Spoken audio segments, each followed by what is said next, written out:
Gia Cacalano to be talking with Gia today because I have watched her videos on Facebook and they're absolutely amazing.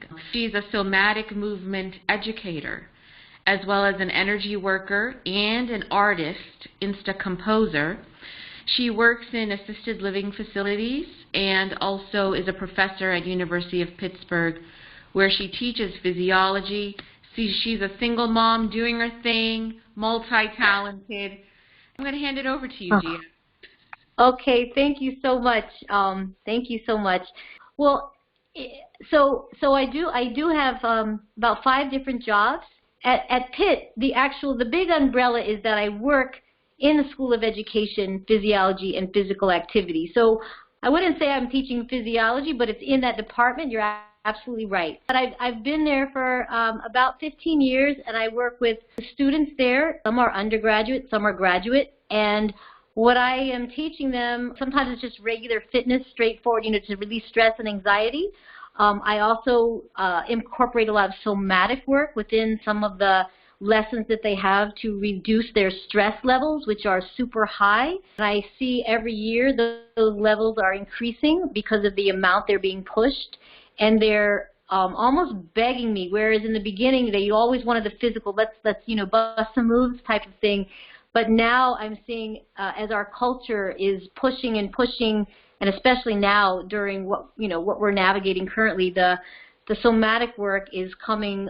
More and more people are needing that type of work to provide them comfort and reducing their stress. So I incorporate a lot of that at the university lessons, and I also teach at another university, La Roche College. I'm a resident teaching artist there, and that is a whole different format where I'm working with dancers and creating pieces for them, and also a lot of somatic work to help provide.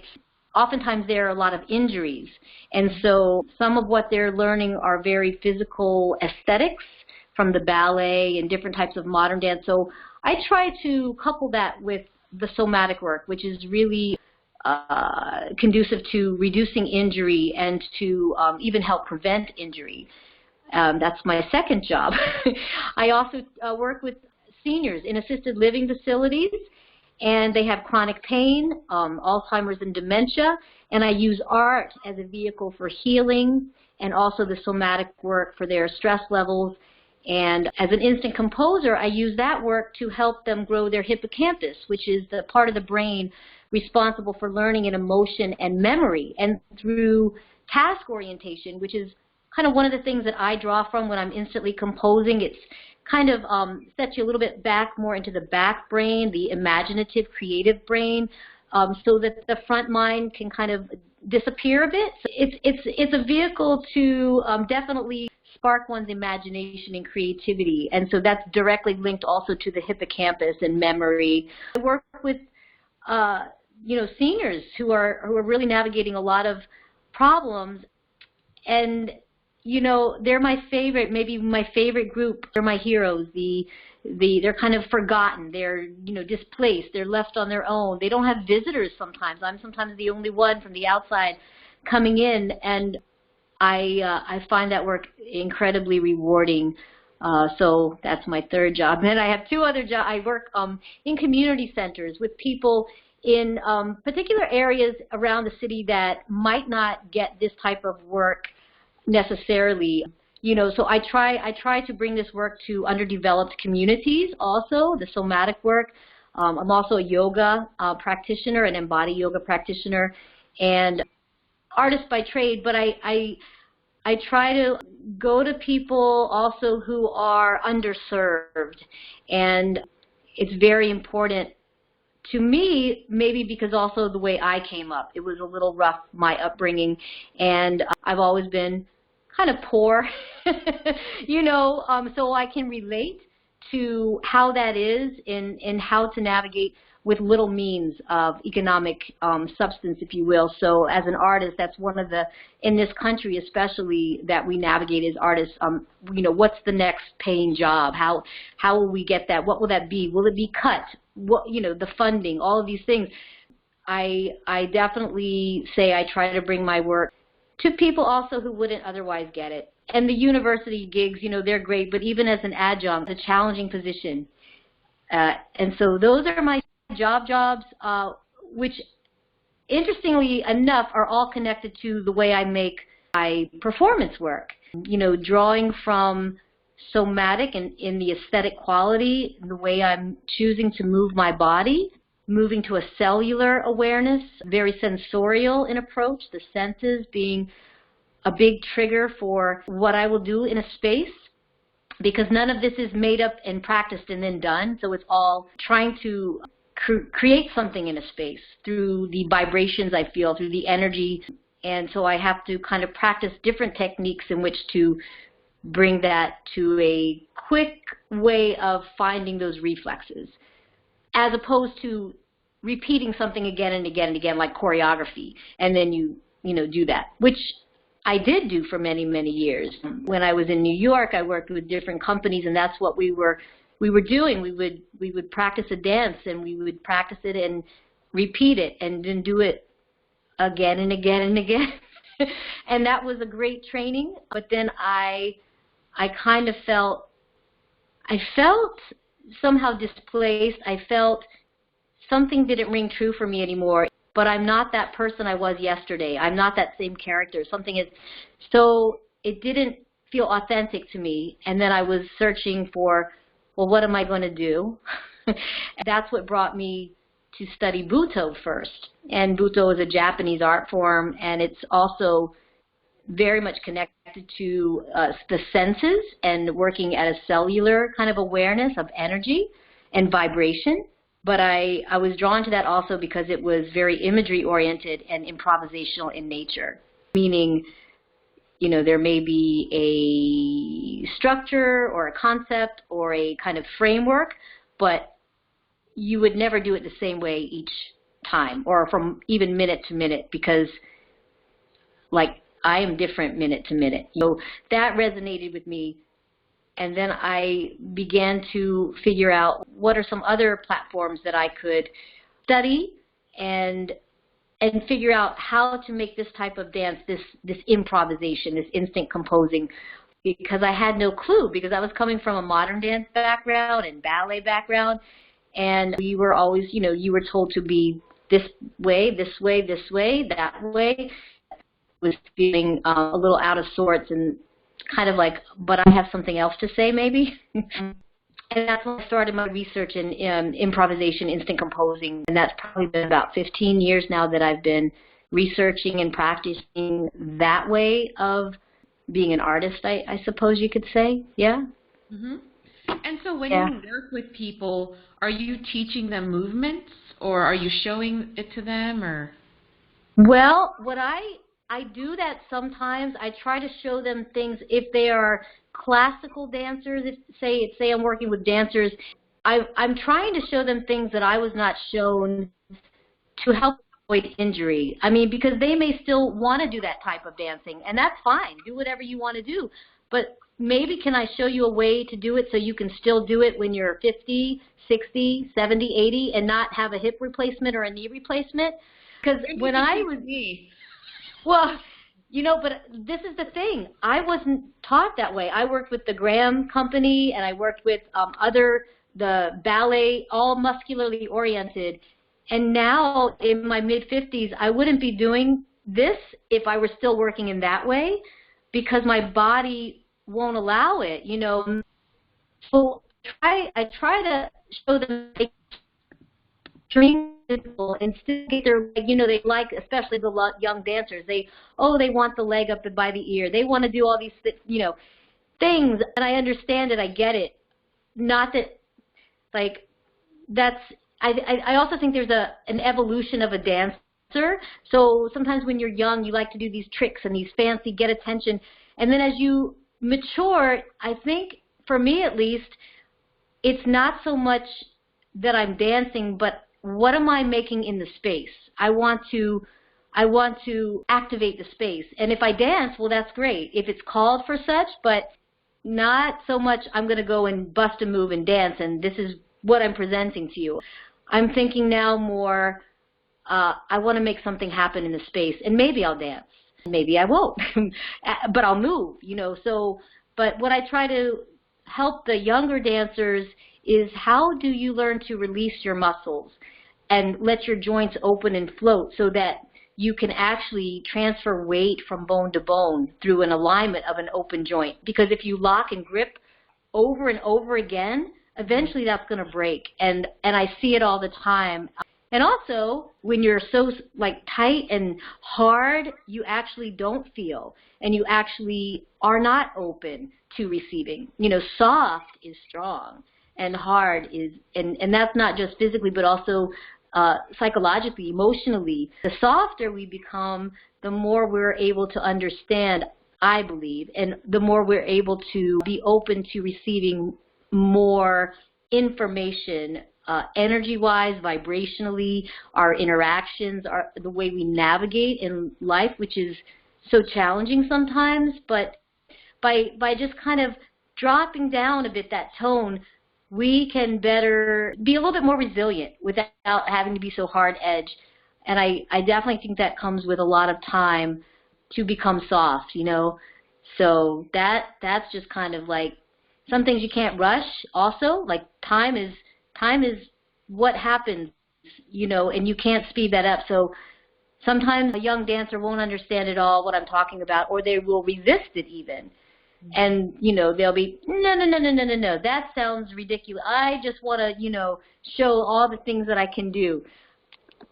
And that's okay. That's okay, because you are where you are, and you can only be where you are. I will try to show you some things that I wish I had been shown, and then it's your choice. And a lot of them actually, especially when they become injured repeatedly, they start to think, because there's no other choice, then it's like, what do you have to say? Maybe I should listen, maybe. And then there's an opening and an exchange. So, but that's what I try to do. In your videos, you're very fluid, you're natural, you're organic, you're in the present moment. It's not like you're saying, you know, in your face or you know, like to me at least. And again, that wasn't always the case. Yeah. And it's taken a long time to actually yield and let go, and that's a practice in itself, and it actually requires a lot of energy and a lot of undoing and peeling away of the self. So why it actually is more of even a personal evolution of your psyche, if you will. And as that develops, and as you learn life lessons, and as you make your mistakes, and as you think, oh, I could have done that better, oh, I wish I hadn't, you know, you start to learn if you're wanting to learn, I think, and wanting to evolve.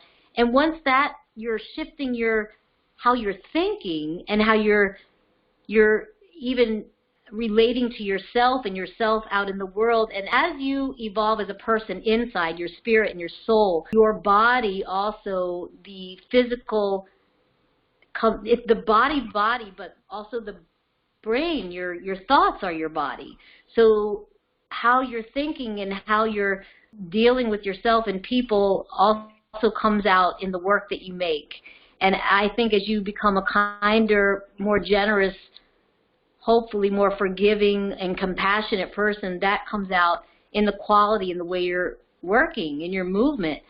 Those are life lesson things. So, you know, you can practice, but I believe it has more to do with your thoughts, how you're thinking, because you become your thoughts. I think what you think, your perception becomes your belief, and your belief becomes your action. That comes out, I think, also with time. Describe your movements as meditative? For me, it's like, yeah, absolutely, absolutely, because being also too that I'm trying to connect with vibrations in the space, and even people, if I'm presenting, like all these little clips that I sent you have been done during coronavirus, inside quarantine, which making this as an artist, we always, or not all artists, some artists are having a really hard time in this period, and they're not making work. And that is absolutely some people's response. And that's, you know, my response is art has saved my life. from a very challenging childhood, that saved my life. And so it's saving my life now in quarantine, not to go completely, nuts in this tiny little flat that I live in.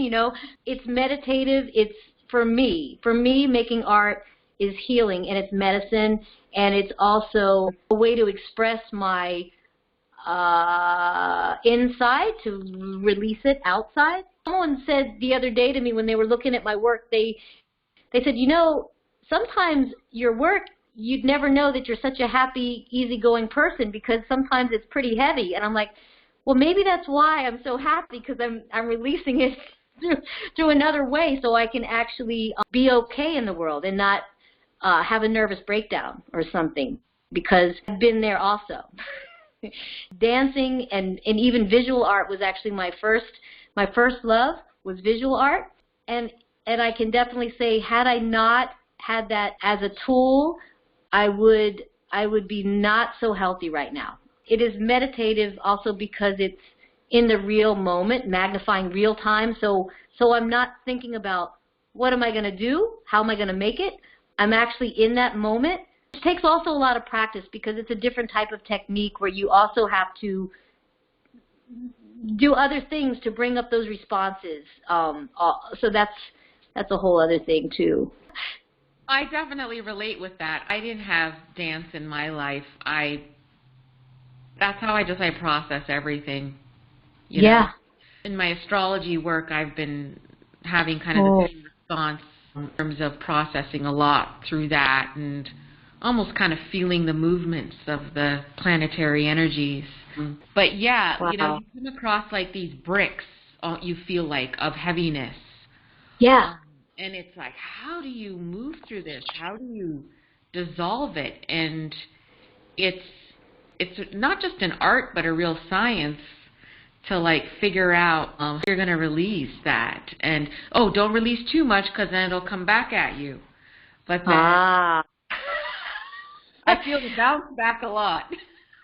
Well, it's so interesting that you mentioned what your gift is, and I'll tell you, I don't know, maybe you remember, I think it was 2 days ago, there was a heavy, heavy darkness that I don't know if you felt it, and maybe you know more than I know, but I was feeling it, because everything's vibration, and I haven't studied what you're the planet, all of the astrology, but I feel certain things. But I know that 2 days ago, something was very heavy, and maybe you know that too. I had a lot of anxiety, and even for someone who does energy work, and, I chant, I do I have crystals, I have all these things that are, still, the healers and the embodied practice, they're also feeling this new energy that's happening, which is a force that's not so nice, but I'm still wanting to go to the light and focusing because I also believe we can shift things. But I just thought I'd bring that up. 2 days ago, there was an incredible, heavy, frightening energy that I felt, and maybe you know something about that. Well, Pluto and Saturn has been really intensifying our lives for a while. And Mars is sort of in the interplay of that. But I think we're probably reaching a climax point this week. So, and it's kind of like still trying to throw off a lot of that old stuff. And it feels heavy. It feels really scary. Yeah. We're due for a lot of changes. So, I felt it too. Okay. Yeah, and my daughter also felt it, and she also has certain abilities and feelers and sense, so we're both aligned in that way, where our antenna just kind of, and I think artists are more open to that also because of the third eye when you're very creative, and how that picks up all of that. That everybody has it, of course. Everybody has it, but I had to move. Even though I was exhausted, I thought, I need to make something. I need to make a dance. I need to do something so that I don't become frozen in my feeling of on edge, or something's just not quite right. And then when I did that, not that it was, 100% everything's good now, but I was able to navigate in a way that was more, okay, I can think, I can move, I can feel myself, things are going to be okay, Well, that's the amazing thing. You didn't get sucked into it. No, I refused that dark pool, because it wants to suck you in, but I was like, oh, I hear you, but not going to happen. Yeah. Not going to happen. Right. No, because light will always prevail. I believe that. I've been finding myself doing more yoga and like yogic stretches a lot more this past couple weeks than I usually do. But there's definitely this portal opening. And yeah. It feels like a vortex. It feels like a lot of sucking in, and you have to really, really try to pull yourself out of it. But once you do, it feels really light. Yeah, it does. Yeah, absolutely. Everything is work, everything is work. So once you understand that everything is really work, I mean, being happy is work. Everything is work. Work yourself is work. Everything is work. Even the things that you wouldn't think living is work. Just everything is a practice and everything is work. And when I think that's one of the things that if you start to understand, it becomes then habitual, and it becomes, oh, yeah, and you just do it. And then always, my daughter was saying something to me the other day. Oh, you did all this work, and now that thing isn't going to happen. I'm like, work is never lost. Nothing. Energy is energy. So even though I did all this thing and this other thing fell down, I'm not worried about that, because the universe is going to respond to the energy I created with something else. So even, I always say, don't worry about that. You work and you work and you work, and then there's a response, because everything's vibration. So you made that work. There's going to be a karmic response. There's something else is going to happen. So, yeah.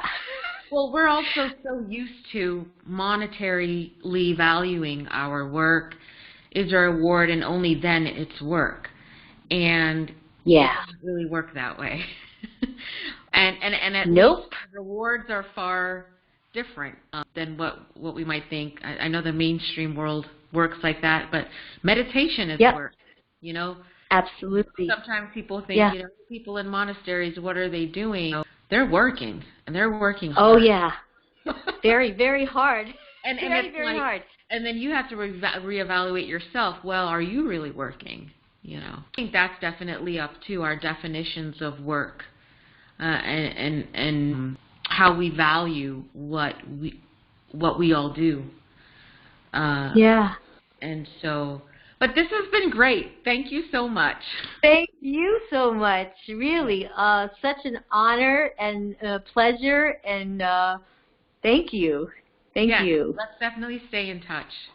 We will. Thank you so much. Oh, one question. Do you do private classes? I do. My jobs, being that coronavirus happened, have stopped, so there's been no money except for the Zoom classes. I'm teaching Zoom classes for movement meditations, chanting, and somatic work. Also, I teach a class for the elderly, and I teach more physical classes as well. But that's all. Anybody can go to my Facebook or my Instagram, and I post there as a platform. And I have people suggested donations, but even say you're also in the same boat with no money, I definitely try to work with people so that everybody can get some relief, hopefully, and some help. Well, that's great to know that you're giving classes via Absolutely. Video. I am, yeah. Wonderful. Thank you for asking. Sure. Well, I'll let you go. I know you have an appointment. So. Thank you so much. Thank Alrighty. you so much. Take care. Bye-bye. Bye. Bye.